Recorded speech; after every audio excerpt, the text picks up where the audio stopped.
Welcome to Wednesday Reflection. I'm a little underdressed today because I'm going to be running to Costco to get stuff for this weekend's barbecue. And also, it's just a little cold outside. I was actually going to do this reflection in my front yard next to my big metal smoker, my barbecue pit, and which you will see in a minute. Why I wanted to make that choice, but it's a little cold. It's a little crisp in the air, and so I decided to just go ahead, come on into the office, and do it here in the comfort of the heating and whatnot. But today's reflection is about my own meditations on barbecue. For those who know, because mostly everyone, because I won't stop talking about it, I am really into barbecue. I think we all in our lives kind of collect hobbies. At least one of my hobbies is collecting hobbies. That's taken me from, just a quick rundown of hobbies that I've sort of collected is refurbishing old cast iron, like skillets and other things. Sort of woodworking and carpentry a little bit. Some basic, tool skills. Got really into that for a minute. Brewing beer, I did that for several years prior to seminary, and then all that stuff stayed in the attic in Jackson when I moved to seminary, and I haven't even tried it since. And so that's a hobby I could pick back up again. Leather work. I tried doing leather work for just like a few days. Honestly, I just don't have the funds to buy a whole bunch of leather to start, practicing. Anyway. And I'm sure my wife, Emily, upon seeing this, will remind me of other hobbies that I have picked up and kind of put down or at least shelved for the time being. But one hobby that's really been important to me is, hold on one second. Be right back.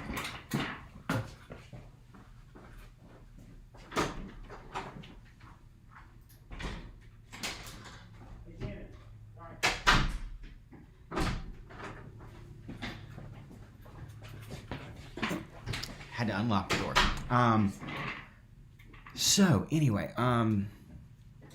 One of my hobbies that I'm really have been into for years is barbecue, and it really kind of started out as just a simple need. I had a Weber kettle I have a Weber kettle that we got as a gift, as a wedding gift, and I would, I think I tried smoking a Thanksgiving turkey on it one time, and like the lid wouldn't actually shut on it. I had to like wrap it in foil to kind of close it in, and then my wife, as a Christmas gift, bought an offset smoker from Home Depot or someplace, and got that for me, and I cooked every holiday meal I could, and I would buy, poor me would save up and buy pieces of meat, or I would wait for they were on sale, and I would chop them up into smaller bits and freeze them. That way I could bring something out, put it on the smoker, and like slow smoke it for hours. And when I mean barbecue, I don't mean grilling meat and painting some barbecue sauce on it. That's grilling. That's not barbecue. When I mean barbecue, I mean that low and slow, cooking it at a very low temperature for a very long time. And these are usually tough or, rather hard to cook pieces of meat, things you wouldn't, these aren't steaks. These are, roasts. These are, briskets or ribs or pork butts or any of those parts of the animal that you need to break down the connective tissue and render the fat into gelatin to make it to make it easy to eat. But the best part is when you take those rougher cuts of meat, those more sturdy cuts of meat, and you cook them in such a way, they really do become unctuous and beautiful, in a way that a leaner or more tender cut of meat would not do well with.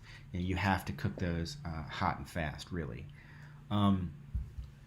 But I digress. So some backyard smoking and barbecuing, it just really stuck with me.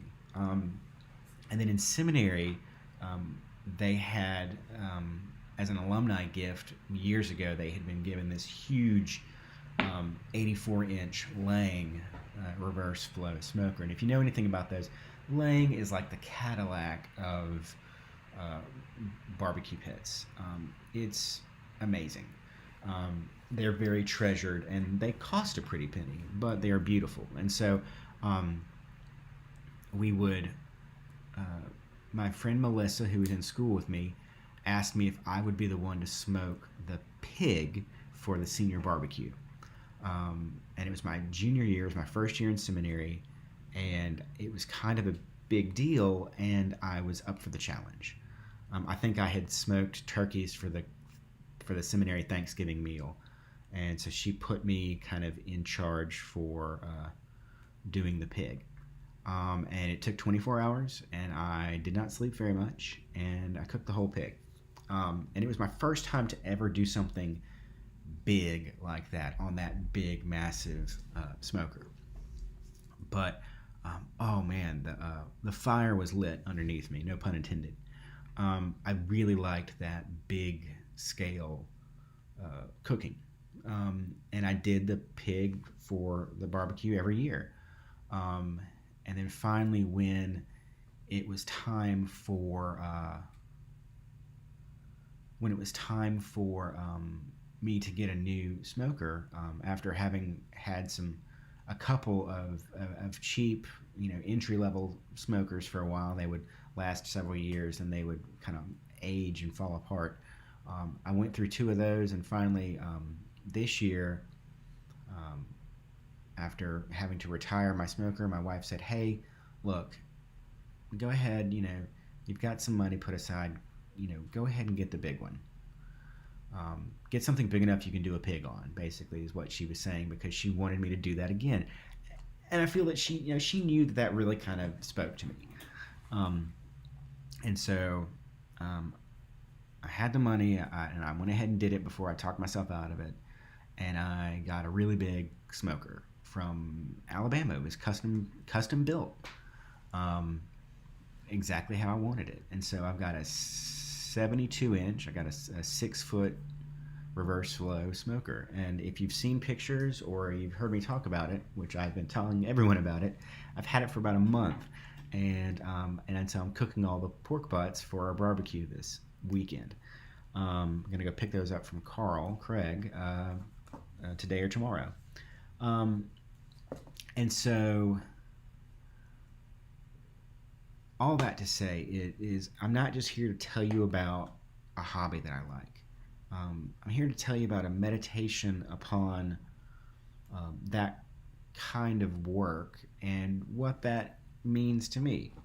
I realized that why I enjoy barbecue so much is it's not really the meat, and it's not really, the testing a new seasoning or trying a new cut of protein. Like, hey, have you ever tried doing tri-tips? No, I haven't. Well, let me try one. Those are fun. Those are ways you can learn and stretch and grow. Just like with any hobby, trying a new skill. I did some smoked. I smoked some queso dip, which was great. I've smoked salt. I've done chicken wings end up being completely different. There's all kinds of fun things you can try. Smoking cheeses. I haven't smoked fish yet, but I'm going to get there. I made my own sausages recently and smoked those. So there are definitely things to try. But again, it's not about the trying new things that really appeals to me. It keeps it interesting, but that's not the point. The reason that I realized that I connected to barbecue as a hobby much longer and more so, and much more deeply than other hobbies I've had, as good as those hobbies have been, is barbecue, even though I didn't realize it at the time, harkens back to things I've been doing all my life. Most obvious, when I was growing up at St. Andrew's in Jackson, that church had a annual pig roast, and they would cook a whole suckling pig and then do like pork butts and for pulled pork and chicken for people. So they did a whole bunch of it, but the kind of the signature piece was a pig, and then and it was a smaller pig. It wasn't a big, massive pig. And then also St. Philip's, again in Jackson, has their annual goat roast. Their goat roast and bluegrass mass, which is an amazing event that I would go to every year. But even when I was working, or when I was attending St. Andrew's, my mom would take me and my brother out to the Ag Museum where the event was to be held the night before, because most of the men and ladies, the men and usually the spouses, were going to be cooking all that meat throughout the night prior to the Sunday barbecue. And so people would be cooking steaks for themselves, on the front end, and getting, kind of like a big jovial dinner for all the cooks who were going to be there, prepping the slaw, prepping the meat, prepping the homemade barbecue sauce that was being done on site, getting all the stuff prepped and ready, and then they would start cooking it all night long. And people would take turns watching and tending the fire, and it really was a great experience. And so I really appreciated those times sitting around the fire, watching these primarily men, but also women work. And it was something you did. You watched the adults of the church cook the meat before the barbecue the next day. And it really was a beautiful set of memories. But then contrast that or compare that to growing up in Boy Scouts. We would go camping once a month, and so a large part of your weekends when you're camping is tending your fire. And so I grew up, until I went to college, every weekend, or a week, many weekends, at least once a month, going camping and spending a lot of time tending fire. And so if you've ever barbecued, especially for a big cook like that, whether it's in a little Weber kettle or it's in a big stick burner, offset smoker, or even like a barrel smoker, like a Weber Smoky Mountain, or even like a Kamado Joe, one of the ceramic types, you're tending fire. 98% of barbecue isn't the meats or the rubs or the cuts or the way you're gonna trim your meat or what you're gonna do with the trimmings. Are you gonna make sausage out of it? What's your recipe gonna be? All of that is such a very small part of barbecue. What barbecue really is, for a lot of time and a lot of hours, is really tending a fire. So when you tell people, I like to barbecue, what you're really telling people is, I like to tend a fire for hours. The meat really becomes, a very small part of what that actually is. But at the end,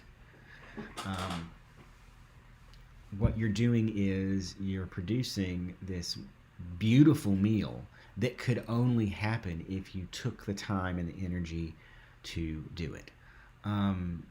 That the only way you're going to get great barbecue is if you cook it like that and put the time into it. They do have electric models that will regulate airflow and temperature and how much fuel or wood or fuel, charcoal, things like that is burned.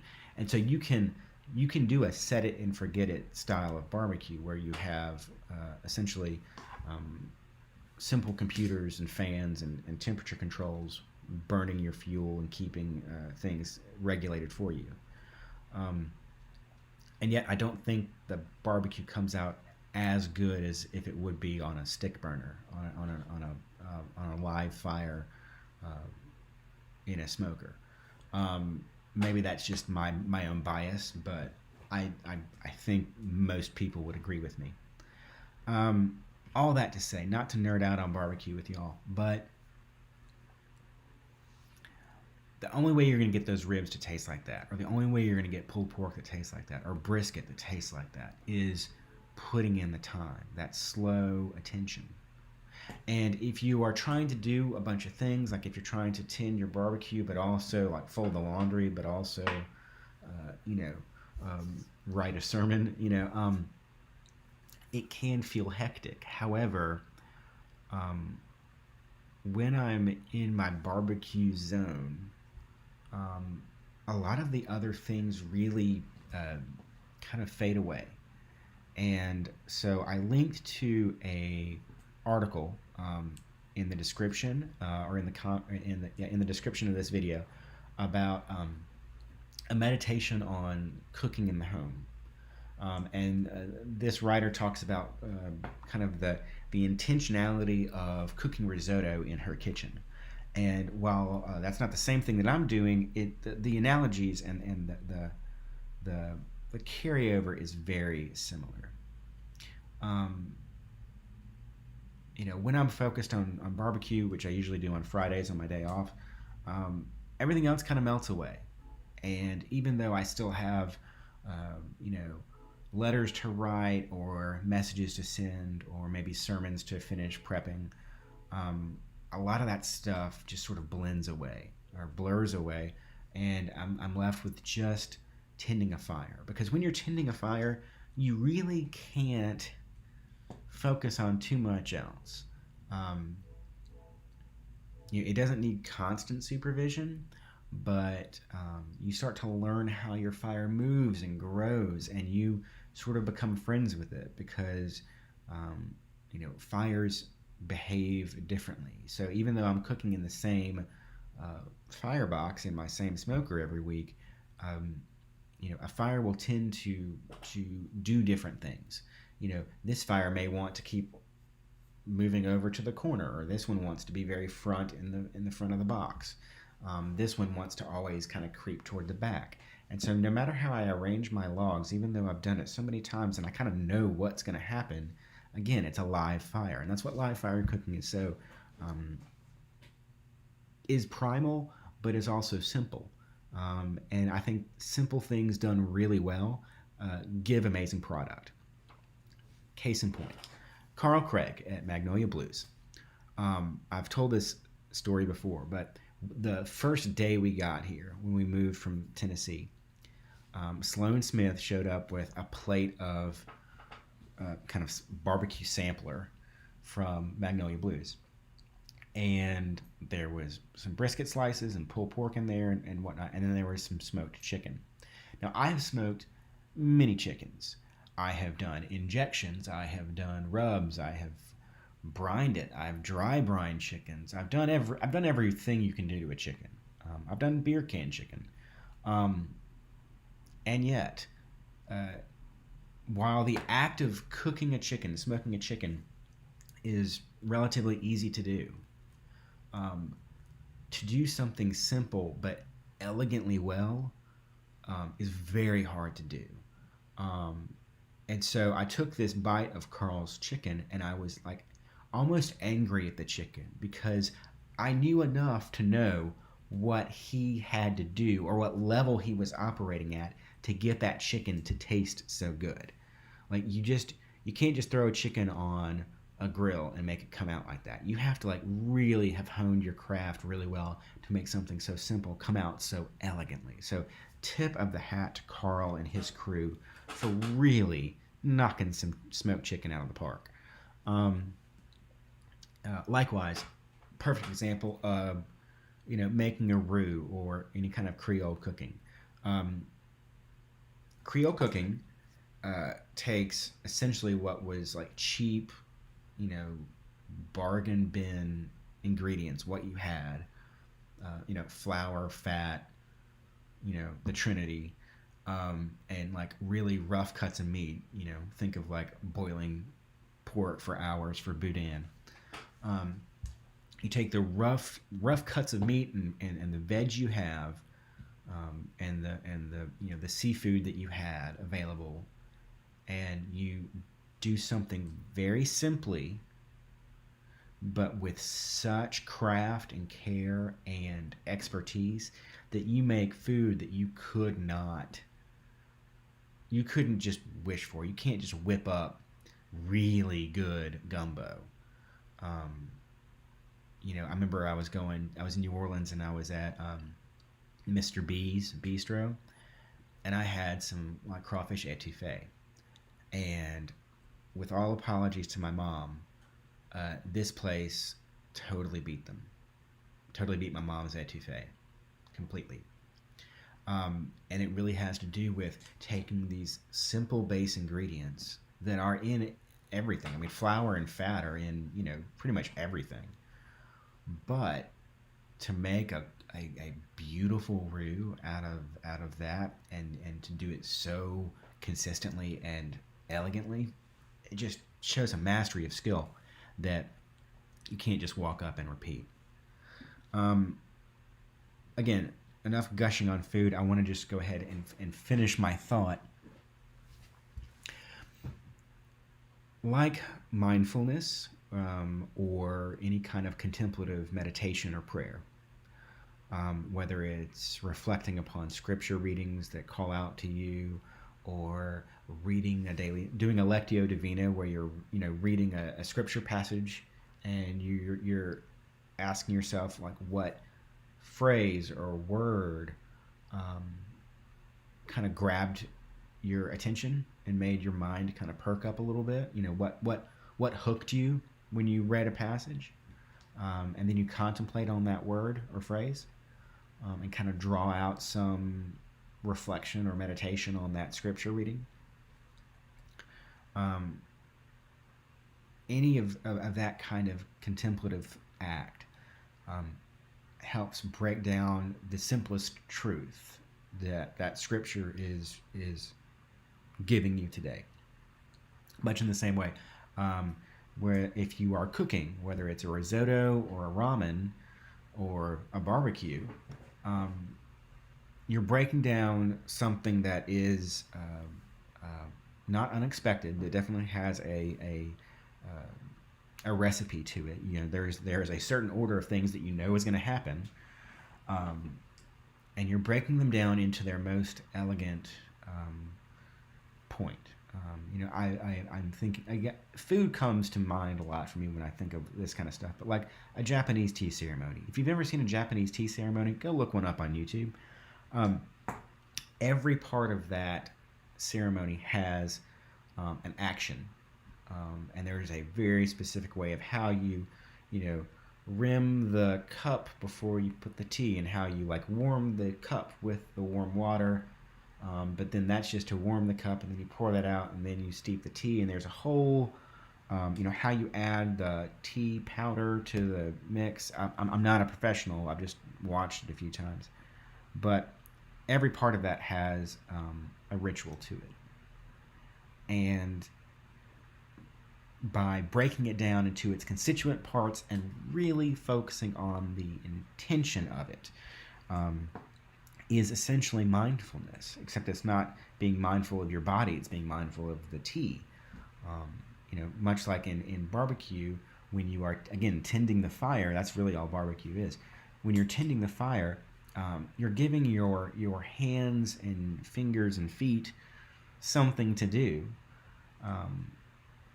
so that the rest of your brain can work. Have you ever just been on a long drive and you either kind of tune out the radio and stop thinking about it, or you just turn the radio off and you just drive in silence on the interstate. I do my best thinking while driving in silence on the interstate, because my hands and some part of my brain is occupied in the operating of the car, the driving of the car, so that the rest of my brain can really chew over and digest, the goings on of the day, or the project I'm working on, or some issue that I'm struggling with in my mind or in my heart. I can really break down what I'm thinking and kind of process my own thoughts. Again, barbecue, tending that fire, it gives you a reason to really stop and slow down and think about whatever it is that's really happening. There's a movement called the slow food movement. It was founded in 1986 in Italy.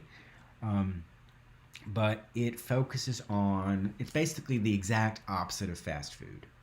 And it focuses on getting local ingredients, getting quality ingredients, even growing your own food if that's something that you're able to do, or at least teaching young people about gardening, so that you're growing food that's locally sourced, that's seasonally available, and that you're cooking it with care and attention. Much like this journal writer in the article I referenced talks about, the simple care of cooking risotto. So you're buying the foods, and that you are taking the time in each process of the recipe to fully be present and aware of what you're doing.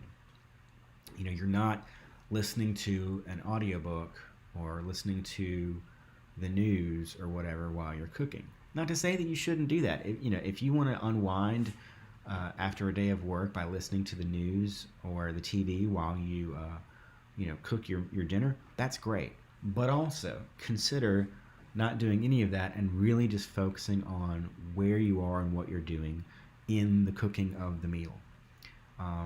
I've talked about mindfulness on this channel before, but the best part about contemplation and contemplative centering prayer is being fully present where you are and not having judgmental thoughts about what it is you're doing. So if you're trying to be mindful and check in with your body and connect to your breath and feel just the ebb and flow of your breathing and how that makes your body feel, and you're trying to be still and you're trying to be calm and you're trying to let the flurry of your own thoughts kind of settle down, like silt settling down to the bottom of a river. Again, thoughts come into your mind, and yet you can let them go without any kind of judgment or critique on those thoughts. There's no you don't have to comment or have a commentary in your head. You just let that thought float down the stream as if it were a leaf flowing downstream, and you can watch it come by, but also just watch it head on around the corner, around the bend, and you don't have to grab it and dwell on it. That's one of the misconceptions about meditation is, people say meditation and you think, oh, I have to sit in the lotus position and blank my mind and say, those elements are part of types of meditation. However, that is not really what meditation has to be. I find it very impossible to clear my mind of thoughts. What I find much more helpful is being able to recognize a thought and let it pass by uncommented upon by myself, so that I can, again, let all of the flurry of my own thoughts and actions and emotions settle down like the pulp in like freshly pressed apple juice. Kind of let that sediment come down to the bottom of the glass, and you're left with nice, clear, crisp beautiful apple juice, which tastes amazing. Spending time to check in with yourself, connect to your breath, and having a mindful moment, even throughout the day, really helps give you a emotional and mental mastery of yourself in that moment. It really helps you for the rest of the day. So if you'd like to know more about slow food, click the link below, or Google it. If you want to know more about mindfulness and kind of clearing your own headspace, you can look up authors like Thich Nhat Hanh, which I will not try to spell for you because I will misspell it. But you can Google Thich Nhat Hanh. He's a Buddhist monk living in Plum Village in France, and he's one of the more modern gurus, I guess you'd call, of mindfulness. His writings have helped popularize that style of contemplation in modern days, although he didn't invent it, he just helped popularize it. I would also invite you to connect to, if you want to learn about the rich history of Christian contemplation, pretty much look to any of the monastics for ways in which we have done mindfulness in our own Christian tradition for centuries. So reconnect with some of those readings from monastic authors throughout the years. I might mention Brother Lawrence, who we did a Christian Ed thing with his book during Lent, I think it was. And I have a few of those copies of that book here at the church. If you'd like to have one to keep, you can come on by and pick one up. Or I'll be happy to talk to you and give you some other resources for mindfulness and meditation. Another good one is Ignatius of Loyola.